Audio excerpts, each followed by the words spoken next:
everyone, welcome back to my channel. My name is Riley K. Jones. I'm a writer, teacher, and author tuber.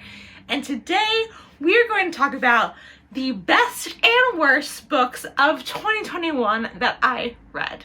Let's jump into it.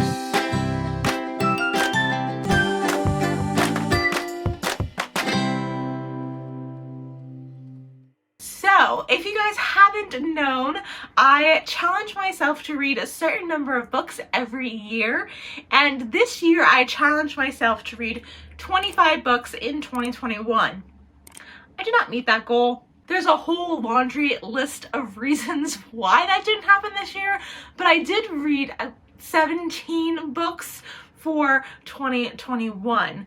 And so in no particular order, we're just gonna go right through them and talk a little bit about them. And I'm not gonna give like a full book review. If you would like to watch the full review, I will link to the card up above of all of my book reviews for this year. But without much further ado, let's jump in. The first one on the list is the one that I read at the very beginning of the year, and that is Percy Jackson, The Battle of the Labyrinth. This was a fun read. I am enjoying the Percy Jackson series. I have not yet finished the whole series yet because other books kind of snuck their way into my TBR list before the last one, but really enjoying this.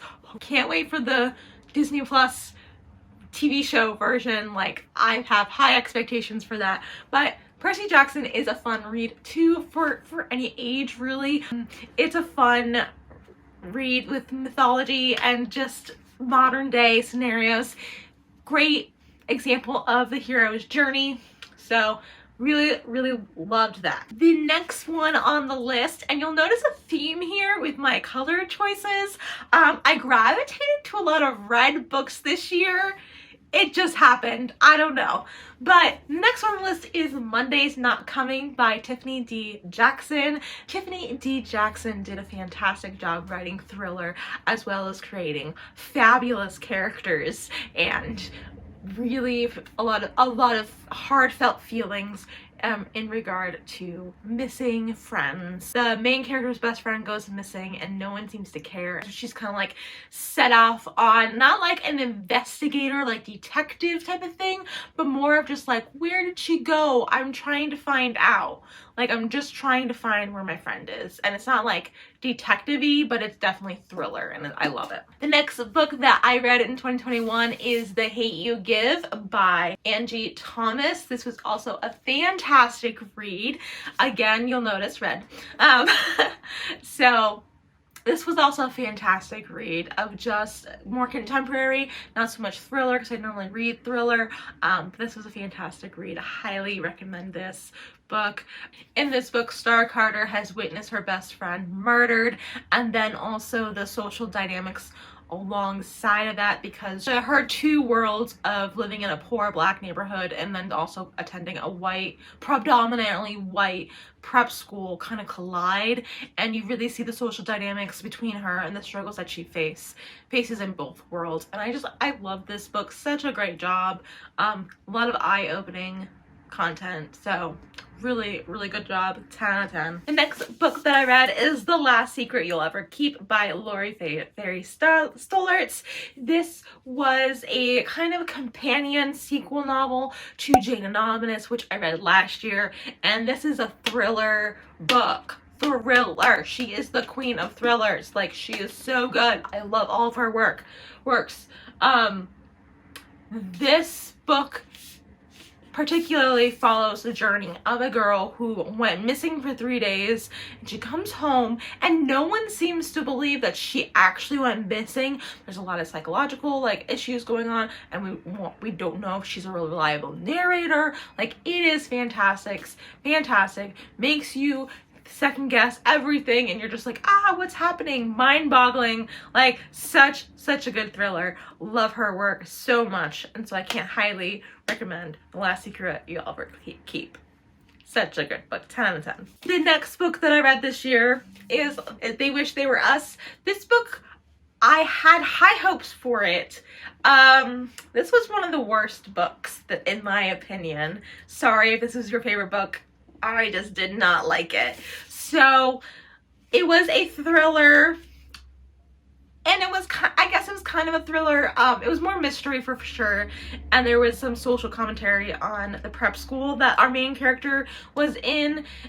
There was secret societies, but it just wasn't the same. It didn't have the same je ne sais quoi of an actual thriller and mystery book. I just kind of felt like it was just, this person died. We don't know how she died, or who killed her, or whatever, everything. Actually, you kind of do know who killed her. Like, if you picked up on the clues very early on, it was that person. And sorry, that was a spoiler. I should have warned you. It just wasn't good, in my opinion. It just wasn't good. It kind of fell flat. I feel like there were some things that were satisfactory, but I just did not love it. Did not care for it. And won't be reading the other one. It just, there's a lot of hype, and I think maybe the hype was what was like, oh, this is gonna be great, this is gonna be great, but it was definitely no Laurie Stollers book. Let me tell you that. There just wasn't suspense, there wasn't that drama. It was just kind of like, eh. And I didn't like the narrator. I didn't like her either. She was just kind of like, eh. It was just, eh. I'm sorry if this was your favorite book of 2021, or even a book that you remotely enjoyed in 2021. We had different tastes. The next book, however, was a fantastic book. Good Girl, Bad Blood, the sequel to A Good Girl's Guide to Murder. Loved this book. I can't wait to read the last and final book in the series. But this book is following Pip's journey and how she has a podcast about the murder that she solved, and then a friend of hers goes missing. There's high stakes, good thriller, good mystery.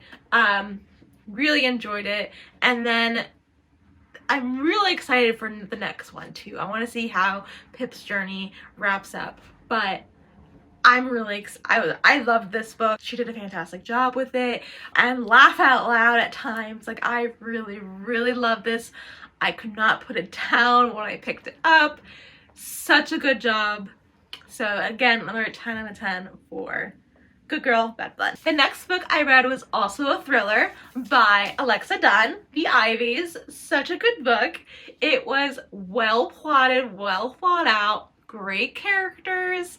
I loved that Olivia's the main character, and she's like not 100% perfect, and I loved that about that. She was, you know, had her own past and her own issues, but this is kind of like Mean Girls meets murder, and I loved that about it. There were some surprises that I was not so happy about, which you can see in my review, but at the same time, it is just well executed, well thought out, and just well done each and every step, including the ending. I have loved the ending, even if there are things in there that I'm like, I wish that thing didn't happen, but at the same time, I love it. So if you're looking for, if you would like to read a Mean Girls meets murder boarding school, yes, this is your book. The next book is from my girl, Allie Carter. I love Allie Carter. I've been reading Allie Carter for a decade now, actually. Like, I think a decade. Love Allie Carter. This is the second book in her Winterborn Home series. This one is for mayhem and mystery, and love this book. The premise for the first book is Batman meets Annie. Love that. So good. And this book was, I don't think, as good as the first book. I don't know if it's like I had to read the first book again to refresh my memory. Like, maybe if I read that again and then read this book right away, it would have been like, oh, caught on to some more things. It took a little while for me to get back into the world. And this one wasn't my favorite, but I still loved it. Like, I'm really excited for our next one. I want to know more about the world, and there is a spoiler Easter egg drop about some sort of institute, and I wonder if it's the Blackthorn Institute. So if anyone knows if that little if that mention of the institute was an Easter egg for the Blackthorn substitute in her Galaga Girl series? Let me know in the comments down below. Anyway, this book, I probably wouldn't give it 10 out of 10 stars. I would definitely give it 8 out of 10 stars. Loved it a lot. Just did not, I think the first one was much better, but we will see how it holds up in comparison to like any additional sequels. Still, very good series, love it. The next book on my list is, again, a thriller. Ish. If you had seen my recent book review, you know that I read The Cousins by Karen McManus, and it's a disappointment as a thriller, but it's still a fantastic book. Don't get me wrong, it is more of a cozy mystery than a thriller mystery. Still love Karen McManus. I love the world she creates. I love the character she has. So, fantastic read. Just know that it's more of a cozy mystery, not a thriller mystery. If you know that going in, like I had gotten that information going in, and I liked it a little bit more than the person who told me that they didn't like it as much because they thought thriller, and I was thinking thriller, but because of their advice, I knew that it wasn't going to be like that. Still had some jaw-dropping moments though. Oh my word. Really cool. And it was a fun read with the characters. There's 3 points of view, all 3 cousins, and it is a fun read. Like, give it a shot. It might not be your cup of tea, but I'd say give it a shot. If you like cozy mysteries, if you like stories about at the beach, give it a shot. It is fun. The next book that I read in 2021 was actually a romance. This was adorable. I loved it. Flew through it. It was fun, light, fluffy, cute, all the good vibes. Gets you in the holiday mood. I liked it a lot. It had a little enemies to lovers trope in there too. I liked it. It's cute. It was a very cute read. 10 out of 10 in the romance category. Before I get to my last book that I have like in person, I want to talk to you guys a little bit about some books I don't have on me because I either borrowed them from the library or borrowed them from school. So the first one that I'm going to talk about is The Screwtape Letters. I read that this year by C.S. Lewis, and that book is, wow, mind-bending, like really cool book. It's more on the academic level, but I always try to challenge myself to read something that is a classic or something a little more challenging every year, just to, you know, spice it up and not just always have commercial. Just something to think about. And so that was my book for this year, The Screwtape Letters, and it was very fascinating. It like really gets you thinking about the world you live in and the things that you do and why you do it and how relationships work. A lot of cool things in there. The second book that I read that's not on, that I don't have a copy in front of me, is Red Badge of Courage by Stephen Crane. This is also a classic, and this one was not my like absolute favorite.